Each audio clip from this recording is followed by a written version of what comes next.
Knowledge के इस YouTube platform पे आप सभी का स्वागत है। आइए देखते हैं बीपीएससी तैयारी 4 के लिए राज्य व्यवस्था यानी कि पॉलिटी का ये प्रैक्टिस सेट है। पॉलिटी का ये हमारा तीसरा प्रैक्टिस सेट होगा। इसके पहले 2 प्रैक्टिस सेट का वीडियो अपलोड हो चुका है। आप चाहें तो हमारे प्लेलिस्ट में जा करके उन सभी वीडियोज़ को देख सकते हैं। तो आइए शुरू करते हैं और देखते हैं इसका पहला प्रश्न। इसका पहला प्रश्न है कि एक जिला कलेक्टर का कार्यालय किसके द्वारा बनाया गया था। इसमें ऑप्शन आपके सामने है, आप देख सकते हैं। एक जिला कलेक्टर का कार्यालय किसके द्वारा बनाया गया था, और इसका सही जवाब होगा कि एक जिला कलेक्टर का जो कार्यालय है वो वारेन हेस्टिंग्स के द्वारा बनाया गया था। और वारेन हेस्टिंग्स ने 1772 ईस्वी में जिला कलेक्टर का जो पद है वो सृजित किया था। और इसका उद्देश्य था कि कलेक्टर पद के सृजन का उद्देश्य था राजस्व का संग्रह करना। तो इस तरीके से ऑप्शन सी इसका सही जवाब होगा। नेक्स्ट प्रश्न है कि राज्य की उत्पत्ति के सिद्धांत में राजनीतिक चेतना का एक कारक क्या है। राज्य की उत्पत्ति का जो सिद्धांत है तो उसमें राजनीतिक चेतना का एक कारक इनमें से क्या है। ऑप्शन आपके सामने है, आप देख सकते हैं। तो सही जवाब इसका होगा कि राज्य की उत्पत्ति के सिद्धांत में राजनीतिक चेतना का जो कारक है यानी कि वो विकासवादी सिद्धांत है। तो विकासवादी सिद्धांत में राजनीतिक चेतना का एक कारक है, यानी कि राज्य उत्पत्ति का जो विकासवादी सिद्धांत है वो कहता है कि राज्य न तो दैवीय कृति है और न ही वह शक्ति है या युद्ध से उत्पन्न हुआ है, और न ही वह व्यक्तियों के बीच परस्पर समझौते का परिणाम है। तो इस तरीके से एक सिद्धांत मिला था। ये विकासवादी सिद्धांत जो है, विकासवादी सिद्धांत होगा वो राज्य की उत्पत्ति का राजनीतिक कारक है। यानी कि सिद्धांत के अनुसार राज्य कोई कृत्रिम संस्था नहीं है बल्कि एक स्वाभाविक समुदाय है। ऐतिहासिक या विकासवादी सिद्धांत ही राज्य की उत्पत्ति की सही व्याख्या करते हैं। इस तरीके से ऑप्शन सी इसका सही जवाब होगा, ऑप्शन बी सही जवाब होगा। नेक्स्ट है कि इसमें से किस चिंतक ने संप्रभुता के जनरल बिल में निहित होने की वकालत की थी। अगला प्रश्न है, किस चिंतक या विचारक ने संप्रभुता के जनरल बिल में निहित होने की वकालत की थी। और इसका सही जवाब है रूसो जो हैं एक विचारक थे और इन्होंने संप्रभुता के जनरल बिल में निहित होने की वकालत की थी। यानी कि रूसों की जो सामान्य इच्छा का अर्थ था यथार्थ इच्छा। इस तरीके से सही जवाब इसका ऑप्शन सी में होगा। नेक्स्ट प्रश्न है कि निम्नलिखित में से किसकी विशेषता अन्य एजेंटों घरेलू या विदेशी दोनों के साथ संबंधों में स्वतंत्रता है। किसकी विशेषता जो है वो अन्य एजेंटों घरेलू और विदेशी दोनों के साथ संबंधों में स्वतंत्रता है। ऑप्शन आपके सामने है और इसका सही जवाब होगा जो संप्रभुता है। तो संप्रभुता की विशेषता जो है वो अन्य एजेंटों या घरेलू और विदेशी दोनों के साथ संबंधों की स्वतंत्रता, यानी कि संबंधों से वो स्वतंत्र होता है। अब जानते हैं कि संप्रभुता का अर्थ होता है कि संपूर्ण और एक तरीके से कहें कि बाधा रहित जो है कि असीम सत्ता से संबंधित होता है। तो संप्रभुता जो है वो घरेलू और विदेशी दोनों ही संबंधों से स्वतंत्र होता है। नेक्स्ट प्रश्न है कि उस विचारक का नाम बताना है जिनको अक्सर अपनी पुस्तक में क्षेत्रीय संप्रभु सरकार को संदर्भित करने के लिए राज्य की अवधारणा का पहली बार उपयोग करने का श्रेय दिया जाता है। उस पुस्तक का शीर्षक भी बताना है। तो सही जवाब इसका देख सकते हैं, ऑप्शन आपके सामने है और इसका सही जवाब है कि उसका नाम है, यानी कि उस विचारक का नाम है यानी कि जीन बोर्डिन है। और उनकी किताब जो है the 6th book of the Republic, ये उनकी किताब का भी नाम है और ये उनका इस विचारक का नाम है।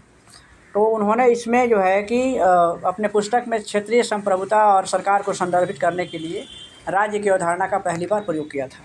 इसके बाद के जो प्रश्न यहाँ से देख सकते हैं, 116वां प्रश्न होगा कि भारतीय संविधान के अनुसार संघ लोक सेवा आयोग का सदस्य 6 वर्ष की अवधि के लिए या बताना है कि कितने वर्ष की आयु पूरी होने तक पद पे रहता है। और इसका सही जवाब है कि या तो वो 6 वर्ष का अपना कार्यकाल पूरा करे या फिर 65 वर्ष की आयु पूरा करने तक अपने वो कार्यकाल पे यानी कि अपने वो पद पे बना रहता है। और संघ लोक सेवा आयोग के सदस्यों की जो संख्या निर्धारित करने की जो शक्ति है वो राष्ट्रपति के पास है।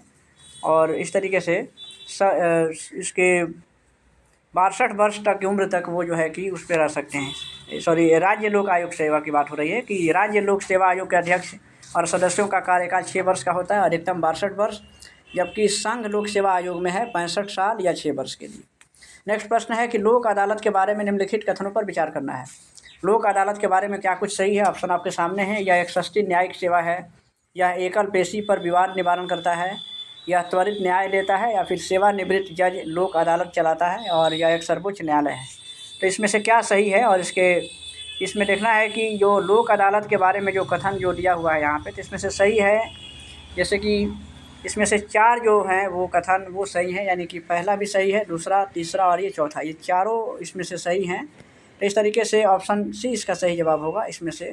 नेक्स्ट प्रश्न है कि राष्ट्रीय बोअर दिवस कब मनाया जाता है? राष्ट्रीय बोअर दिवस मनाया जाता है 25 जनवरी को। बोअर का जो युद्ध हुआ था ये 25 जनवरी को मनाया जाता है, क्योंकि बोअर का जो युद्ध हुआ था 1899 से लेकर के 1902 में हुआ था, यानी कि दक्षिण अफ्रीका में हुआ था अंग्रेज़ों के विरुद्ध। तो इस तरीके से 25 जनवरी को ये दिवस मनाया जाता है। 25 जनवरी को भारत में राष्ट्रीय मतदाता दिवस भी मनाया जाता है।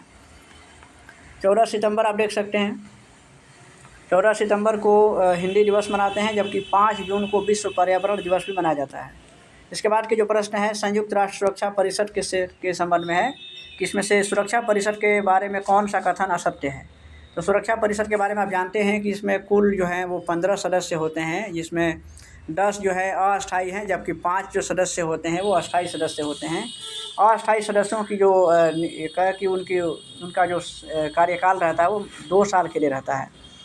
तो सुरक्षा परिषद को इसके विषय में देख सकते हैं। पहले कथन देख लेते हैं।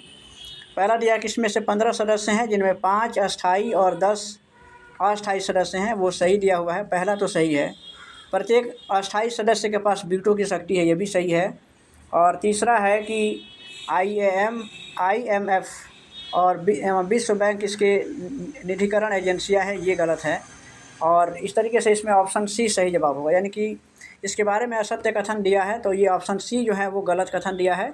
बाकी के जो ऑप्शन ए और बी वो सही है, क्योंकि 5 अस्थायी सदस्य हैं और उनके पास वीटो का पावर भी है। और सुरक्षा परिषद को आप कह सकते हैं कि इसको विश्व का पुलिसमैन भी कहा जाता है। सुरक्षा परिषद को विश्व का पुलिसमैन भी कहा जाता है। नेक्स्ट प्रश्न है कि चुनावी कदाचार पर निम्नलिखित में से कौन सा कथन प्रतिभारित है? चुनावी कदाचारों पर निम्नलिखित में से कौन सा कथन जो है वो प्रतिभारित है? और इसमें देख सकते हैं कि इसमें से चुनावी कदाचार का मतलब क्या होता है कि चुनाव में अवैध तरीके से लाभ उठाने का जो प्रयास होता है उसको चुनावी कदाचार बोलते हैं। तो इसके संदर्भ में जो कथन दिया गया है, तो इसमें से देख सकते हैं कि सत्तारूढ़ दल द्वारा सरकारी मशीनरी का दुरुपयोग, ये भी हो सकता है। वोटरों को धमकाने में अत्यधिक धन का प्रयोग करना, दल या गठबंधन द्वारा लोक समर्थन का विश्वास। इस तरीके से इसमें से एक से अधिक कथन जो है वो सही हो रहे हैं। इस तरीके से इसमें एक से अधिक कथन इसमें सही, ऑप्शन डी सही जवाब होगा। निम्नलिखित में से कौन सा समवर्ती सूची में शामिल है? यानी कि केंद्र और राज्य के बीच शक्तियों का विभाजन करने के लिए 3 सूचियाँ बनाई गई हैं। तो इसमें से समवर्ती सूची में कौन है? समवर्ती सूची जिस पर कानून बनाने का अधिकार केंद्र और राज्य दोनों ही सरकारों के पास होता है। तो समवर्ती सूची में इसमें जैसे कि शिक्षा है वो समवर्ती सूची में आता है, उसी तरह से जो जंगल हैं वो भी समवर्ती सूची में है। तो यहाँ पर देख सकते ऑप्शन आप देख सकते हैं, तो जो जंगल हैं वो समवर्ती सूची का उदाहरण है, क्योंकि जंगल जो है वो प्राकृतिक संसाधन है जो राज्य और केंद्र दोनों के लिए ही काफ़ी महत्वपूर्ण वो महत्व रखता है। और इसमें जो समवर्ती सूची है, तो समवर्ती सूची में वर्तमान में जो है वो 47 विषय हैं।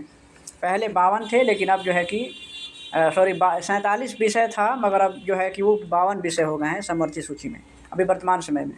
3 सूचियाँ हैं। संघ सूची में 98 विषय हैं और राज्य सूची में 66 विषय जो हैं, और समवर्ती सूची में फ़िलहाल 52 विषय शामिल हैं, जिसमें जंगल, इसमें इस ऑप्शन में जो है जंगल हैं वो समवर्ती सूची का उदाहरण है। ये पुलिस जो है ये राज्य सूची में है। कृषि जो है ये भी राज्य सूची का ही है। नेक्स्ट प्रश्न यहाँ से देखते हैं कि निम्नलिखित में से किस देश में सार्वजनिक जीवन में महिलाओं की भागीदारी सबसे कम है? किस देश में सार्वजनिक जीवन में महिलाओं की भागीदारी सबसे कम है, ये अगला प्रश्न है। और इसका सही जवाब है कि जो चीन है, जो विकल्प दिया हुआ है, तो उसमें चीन में सार्वजनिक जीवन में महिलाओं की भागीदारी बहुत ही कम है। तो ऑप्शन सी इसके लिए सही जवाब होगा। तो इस तरीके से नेक्स्ट प्रश्न यहाँ पर देख सकते हैं कि अगला प्रश्न है समान पारिश्रमिक अधिनियम 1976 से है कि समान पारिश्रमिक अधिनियम 1976 क्या प्रदान करता है? अब इसमें देख सकते हैं कि 1976 में जो समान पारिश्रमिक अधिनियम बना था उसमें सभी लिंगों के लिए समान वेतन प्रदान करने की बात कही गई थी, यानी कि समान कार्य के लिए समान वेतन, लैंगिक भेदभाव को समाप्त करने का एक सशक्त माध्यम भी बना था वो। तो इस तरीके से इसमें ऑप्शन 20 का सही जवाब होगा कि सभी लिंगों के लिए समान वेतन, ये जो है कि इस अधिनियम में ये बात कही गई थी। नेक्स्ट प्रश्न है कि लोकतंत्र के बारे में निम्नलिखित में से कौन सा कथन सही है? लोकतंत्र के बारे में आप जानते हैं, उसमें देखना है कि इसमें से कौन सा कथन सही है। तो लोकतंत्र अक्सर ज़रूरतों को विफल करता है और लोगों की मांगों को अनदेखा करता है। और लोकतंत्र भ्रष्टाचार रहित है, ये नहीं हो सकता है। लोकतंत्र में चूँकि बहुत सारे भ्रष्टाचार अभी हो रहे हैं। लोकतंत्र अनियमित है, यानी कि ये गलत है। लोकतंत्र में तो नियमित रूप से सभी काम होते हैं और उपयुक्त में से एक सही, यानी कि इसमें से सही कौन सा है, तो इसमें जो है कि लोकतंत्र जो है कि अक्सर ज़रूरतों को विफल करता है और लोगों की मांगों को अनदेखा करता है। ये जो है कि इसमें से सही है, क्योंकि लोकतंत्र आज विश्व में सबसे अधिक जो शासन पद्धति है, सबसे अधिक उसमें से विख्यात है ये, और इसकी शुरुआत अमेरिका से हुई थी। तो इसमें से सही कथन ये दिया हुआ है। नेक्स्ट प्रश्न है यहाँ से कि एक राज्य पार्टी बनने के लिए एक पार्टी को राज्य की विधानसभा के चुनाव में कुल वोटों का कम से कम कितना प्रतिशत उसको प्राप्त करना होगा। ये बहुत ही इंपॉर्टेंट प्रश्न है। एक राज्य पार्टी बनने के लिए एक पार्टी को राज्य की विधानसभा का जो चुनाव होता है, तो उसमें कुल वोटों का कम से कम उसको 8% वोट उसको हासिल करने पड़ेंगे, यानी कि 8% वोट को उसको सुरक्षित करना होगा।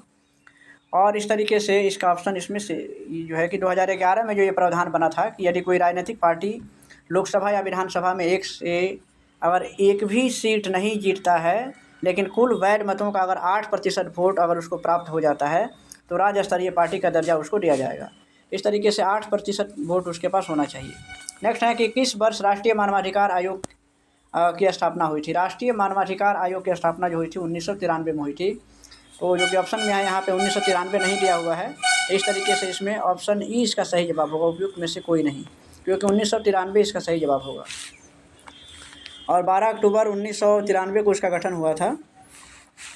और इसके बाद की जो प्रश्न है कि भारतीय संविधान को बनाने में कितना समय लगा था। ये बहुत ही कहे कि एक तरह से आसान भी कर सकते हैं, काफ़ी चर्चित ये प्रश्न है, लगभग सब लोग इसको जानते होंगे। 2 वर्ष 11 महीना और 18 दिन का समय लगा था इसमें। और भारत का जो संविधान है वो 26 जनवरी 1950 को लागू हुआ था। संविधान बन के कब तैयार हुआ था, तो 26 नवंबर और 1949 को संविधान बन गया था, लेकिन उसको लागू किया था 26 जनवरी, यानी कि 2 महीने बाद उसको लागू किया गया था 26 जनवरी 1950 को। इसके बाद के जो प्रश्न है कि भारतीय संविधान का अनुच्छेद 300 किससे संबंधित है। 300 जो अनुच्छेद है उसका संबंध जो है मुकदमे और कार्रवाई से संबंधित है, यानी कि इसमें वित्तीय संविदा या राजस्व आदि से संबंधित ये प्रावधान दिए गए हैं, जिसमें मुकदमे और कार्यवाही से ये संबंधित है। नेक्स्ट प्रश्न यहाँ से है कि समता के अधिकार के अंतर्गत कौन सी समानताएं आती हैं। समता का जो अधिकार दिया गया है तो उसमें किस प्रकार की समानता की बात कही गई है। इसमें सही जवाब है कि इसमें देखिएगा, कानून की नज़र में समता होनी चाहिए, भेदभाव एवं विशेषाधिकारों का अंत, यानी कि अगर भेदभाव है तो फिर समता नहीं होगी। विशेषाधिकार जो दिए गए हैं समाज में, तो उन सभी का भी अंत करना होगा, क्योंकि समाज में अगर समानता लाना है तो अवसर की समानता होनी चाहिए और यानी कि समता होनी चाहिए। इस तरीके से तीनों ही ऑप्शन इसके लिए सही हैं। तो उपयुक्त में से एक सही किसका सही जवाब होगा, क्योंकि ये सभी जो कथन है वो सही है इस विषय में। भारत कैसा राज्य है। भारत को आप जानते हैं कि भारत कैसा राज्य है, यानी कि हमारा जो संविधान है तो भारत में, यानी कि भारतीय संविधान में से कल्याणकारी राज्य बताया गया है कि भारत का जो की सरकारें जो होंगी वो कल्याणकारी होंगी और लोगों के कल्याण के लिए कार्य करेंगी। भारत और चीन के बीच पंचशील का समझौता हुआ था, कब हुआ था, 1954 में हुआ था। और उस समय जवाहरलाल नेहरू जो हैं कि हमारे भारत के प्रधानमंत्री थे, और चीन के थे चाउ एन लाई, और इन दोनों के बीच में एक समझौता हुआ था जिसे पंचशील का समझौता कहा गया। हालांकि चीन ने इस समझौते का उल्लंघन किया था और 1962 में भारत पर आक्रमण कर दिया था। नेक्स्ट प्रश्न है कि गांधी को माना जाता है। गांधी क्या थे, यानी कि मार्क्सवादी थे या फिर दर्शनवादी थे। तो गांधी को यानी कि एक दार्शनिक अराजकतावादी माना जाता है, क्योंकि गांधी जो है कि भारतीय माने कि वो जो है गांधी दार्शनिक अराजकतावादी थे। आप जानते हैं कि गांधी जी का हमारे भारतीय स्वतंत्रता आंदोलन में बहुत ही अहम रोल रहा है और वो एक आंदोलन के प्रमुख राजनीतिक और आध्यात्मिक नेता थे। नेक्स्ट प्रश्न है कि छाया मंत्रिमंडल किसकी प्रशासनिक व्यवस्था की विशिष्टता है। छाया मंत्रिमंडल ये किसकी प्रशासनिक व्यवस्था की विशिष्टता है, ये अगला प्रश्न है, आपको बताना है। और इसमें से इसका सही जवाब है, यानी कि जो ब्रिटेन का जो है, यानी कि ब्रिटेन की संसद की एक विशेषता है, जहाँ विपक्ष के द्वारा भी एक मंत्रिमंडल का गठन किया जाता है, जो सरकार का समांतर राष्ट्र की समस्या पर छाया यानी कि मंत्रिमंडल के माध्यम से अपना पक्ष रखते हैं। तो इस तरीके से नेक्स्ट है कि वार एंड पीस पुस्तक किसके द्वारा लिखी गई है। वार एंड पीस ये जो पुस्तक है ये लिखी गई थी यानी कि टॉल्स्टॉय के द्वारा। ऑप्शन सी इसका सही जवाब है। नेक्स्ट प्रश्न है कि जनमत, जनमत क्या है। जनमत यानी कि जनमत का मतलब होता है कि लोक कल्याण को यानी कि समर्पित सरकार का चुनाव जनमत से ही होता है। यानी कि जनमत का मतलब है कि यानी कि जनमत यानी कि लोगों का मत लिया का मतलब है कि पहले इसमें ऑप्शन देखिएगा, जनमत का मतलब है कि जनता का मत लेना, यानी कि बहुमत की राय कि लोग हैं बहुमत में हैं तो उनका क्या राय है, लोगों की क्या अपनी विचारधाराएँ हैं, क्या विचार हैं, राजनीतिक मामलों पर जनता की क्या राय है और संपूर्ण समाज के कल्याण के लिए उचित तर्क पर आधारित जो राय होता है, इन सभी को यानी कि तीनों ही ऑप्शन जो हैं जनमत की कहें कि एक अच्छी व्याख्या कर रहे हैं। तो इसमें से तीनों ही ऑप्शन सही हैं और इसका सही जवाब होगा यानी कि उपयुक्त में से एक से अधिक। नेक्स्ट प्रश्न है कि संयुक्त राष्ट्र जनरल असेंबली की अध्यक्षता करने वाली प्रथम महिला कौन थी? संयुक्त राष्ट्र यानी कि महासभा की जो प्रथम महिला अध्यक्ष थी भारत की विजया लक्ष्मी पंडित थी, जो 1953 में अध्यक्षता की थी। तो इस तरीके से ऑप्शन बी इसका सही जवाब होगा। नेक्स्ट है कि उच्च न्यायालय के सेवानिवृत्त न्यायाधीश को वकील के रूप में काम करने की अनुमति नहीं होती है। ये बताना है कि उच्च न्यायालय के सेवानिवृत्त न्यायाधीश को वकील के रूप में काम करने की अनुमति नहीं होती है, यानी कि किस में? तो इसमें ऑप्शन के आधार पे आपको बताना है कि उस उच्च न्यायालय में जिससे वह सेवानिवृत्त हुआ है या फिर भारत के किसी भी न्यायालय में उसको अनुमति नहीं होती है या उच्च न्यायालयों में नहीं होती हैं। तो इसका सही जवाब है कि जिस उच्च न्यायालय से वो सेवानिवृत्त हुआ है तो उसमें उसको वकील के पद यानी कि वकील के रूप में काम करने की अनुमति नहीं होती है। नेक्स्ट है कि निम्नलिखित में से कौन सा विषय समवर्ती सूची का है? तो इस तरह से देखते हैं कि समवर्ती सूची, अभी इसके पहले भी जो प्रश्न आया हुआ था, तो इसमें समवर्ती सूची में कौन है, यानी कि जिस पर राज्य और सरकार, केंद्र सरकार और राज्य सरकार दोनों ही कानून बना सकती हैं। तो आपराधिक जो मामले होते हैं जिस पे दोनों की देखरेख होती है, तो आपराधिक मामले हैं वो समवर्ती सूची का विषय है। और इसमें अभी बताया हमने कि समवर्ती सूची में वर्तमान में 52 विषय को शामिल किया गया है, इसके पहले 47 विषय थे। लोकतांत्रिक शासन व्यवस्था के विस्तार की क्या चुनौती है? ये अगला प्रश्न है, यानी कि लोकतांत्रिक शासन व्यवस्था के विस्तार की चुनौती इसमें से क्या है कि नगरीय और पंचायती राज की संस्थाओं को प्रजातांत्रिक बनाने की चुनौती है, प्रशासनिक इकाइयों को प्रजातांत्रिक बनाने की चुनौती और सभी स्तरों पर सत्ता में जन भागीदारी के विस्तार। यानी कि ये तीनों ही कथन सही है, यानी कि एक से अधिक इसका सही जवाब होगा, यानी कि उपयुक्त में से एक से अधिक ये जो है कि लोकतांत्रिक शासन व्यवस्था की विस्तार में एक प्रमुख चुनौती है। इंग्लैंड में किस वर्ष स्त्रियों को वयस्क मताधिकार प्राप्त हुआ था?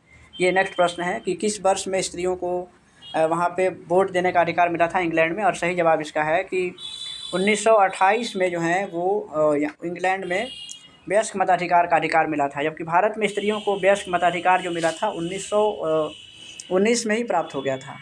और सबसे पहले जो है कि न्यूजीलैंड ने दिया था यह अधिकार, स्विट्ज़रलैंड में 1971 में हुआ था। तो इस तरीके से नेक्स्ट प्रश्न यहाँ से है कि कितनी जनसंख्या पर ग्राम पंचायत का गठन किया जाता है? कितनी जनसंख्या पर, यानी कि ग्राम पंचायत का गठन होने के लिए यानी कि 7000 की जनसंख्या होनी चाहिए। तो यानी कि प्रति 7000 की जनसंख्या पर ग्राम पंचायत का गठन किया जाता है। और ग्रामीण यानी कि स्थानीय संस्थाओं में ग्राम पंचायत का जो स्थान है वो सबसे महत्वपूर्ण है। तो बिहार में जो पंचायती राज अधिनियम बना था 2006 में, और उसके अनुसार ये ग्राम पंचायतों के गठन का ये प्रावधान किया गया था, जिसमें 7000 की जनसंख्या आवश्यक मानी गई थी। और नेक्स्ट प्रश्न है कि गुटनिरपेक्षता का मूल रूप से क्या अभिप्राय है? गुटनिरपेक्षता जो होती है तो मूल रूप से उसका क्या अभिप्राय है, ये अगला प्रश्न है। और सही जवाब है, देखिए, गुटनिरपेक्षता का मतलब होता है कि यानी किसी भी गुट से अलग होकर के, यानी कि हम किसी भी गुट में नहीं रहेंगे, और यानी कि किसी भी गुट में नहीं शामिल होना, यानी कि एक तरह से तटस्थता की नीति है कि तटस्थ रहना, किसी भी गुट में शामिल नहीं होना, ये गुटनिरपेक्षता का मतलब होता है। तो ये शक्ति गुटों के प्रति तटस्थ रहना, यानी कि हम किसी भी गुट में शामिल नहीं हैं लेकिन हम तटस्थ हैं, और लेकिन विश्व शांति के लिए प्रयास करते रहना, ये भारत की नीति है। और भारत की विदेश नीति क्या है? गुटनिरपेक्षता ही है। और इसके जो कहें कि गुटनिरपेक्षता की नीति के जो एक तरह से पक्षधर थे तो वो जवाहरलाल नेहरू थे, और उन्होंने ही ये प्रयास किया, क्योंकि शीत युद्ध के बाद जब भारत आज़ाद हुआ था 1947 में, उस समय जो पूरा विश्व है वो अमेरिका और सोवियत संघ रूस, यानी कि ये 2 महाशक्तियाँ थी। और ये दोनों ही महाशक्तियाँ जो है कि भारत के ऊपर, या नए जितने जो राष्ट्र उस समय जो आज़ाद हो रहे थे या स्वतंत्र हो रहे थे, तो ये दोनों ही महाशक्तियाँ उन सभी देशों को, नए देशों को अपने अपने गुट में शामिल करने का प्रयास कर रहा था, दोनों महाशक्ति। लेकिन भारत ने ये नीति अपनाई और भारत ने दोनों में से किसी गुट में शामिल नहीं हुआ और अपने को गुटनिरपेक्ष कहा और गुटनिरपेक्ष रहा इसमें से, यानी कि दोनों ही महाशक्तियों में से किसी भी खेमे में शामिल नहीं हुआ। तो ये गुटनिरपेक्षता की नीति है कि शक्ति गुटों के प्रति तटस्थ रहना, यानी कि किसी भी गुट में शामिल नहीं होना। नेक्स्ट प्रश्न यहाँ से है कि और ये जो गुटनिरपेक्षता की नीति थी उसी को जो है कि तीसरी दुनिया भी कहा गया, कि एक तरह से कहें कि एक तीसरी दुनिया है। और बाद में धीरे धीरे जो है कि उसमें बहुत सारे देश जुड़ गए और आज स्थिति ये है कि संयुक्त राष्ट्र संघ को अगर छोड़ दीजिएगा तो बाकी किसी भी संस्था में सबसे ज़्यादा उसमें 120 से ज़्यादा सदस्य देश हैं जो गुटनिरपेक्ष आंदोलन है, गुटनिरपेक्षता का जो संगठन है। नेक्स्ट प्रकार है कि प्रश्न है कि स्वतंत्रता को किस प्रकार सीमित किया जा सकता है।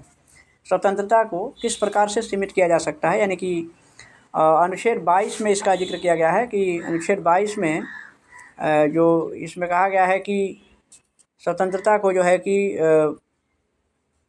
यानी कि विधि के द्वारा यानी कि कानून के द्वारा इसको सीमित किया जा सकता है। नेक्स्ट प्रश्न है कि जो नीचे कूट दिए गए हैं और इन दोनों में सूचियों को मिलान करना है। इसमें से देखना है कि ये जो हैं यानी कि इसमें भारतीय संविधान में जो अलग अलग देशों के संविधान से जो कुछ भी जो विषय लिए गए हैं उन्हीं का मिलान करना है। जैसे विधि का शासन जो है वो इंग्लैंड से लिया गया है, तो इसमें इंग्लैंड से मिलेगा। विधि द्वारा स्थापित प्रक्रिया ये जो लिया गया है वो जापान से लिया गया है। और राष्ट्रपति के विचारार्थ राज्यपाल द्वारा विधेयक सुरक्षित रखने का जो ये विषय लिया गया है वो कनाडा से। और विस्तृत उभयनिष्ठ सूची जो है वो ऑस्ट्रेलिया से ली गई है। इस तरीके से इसका कूट ये मिल रहा है और इसके लिए सही जवाब इसका हो जाएगा कि ऑप्शन ए इसका सही जवाब होगा, यानी कि जो कूट ऑप्शन जो ए जो दिया है ना ABCD, तो इस तरीके से इसका मिलान होगा। नेक्स्ट प्रश्न यहाँ से है कि यानी कि इसमें पहला जो ऑप्शन है कि ये वाला जो ऑप्शन है पहला ऑप्शन ये सही है।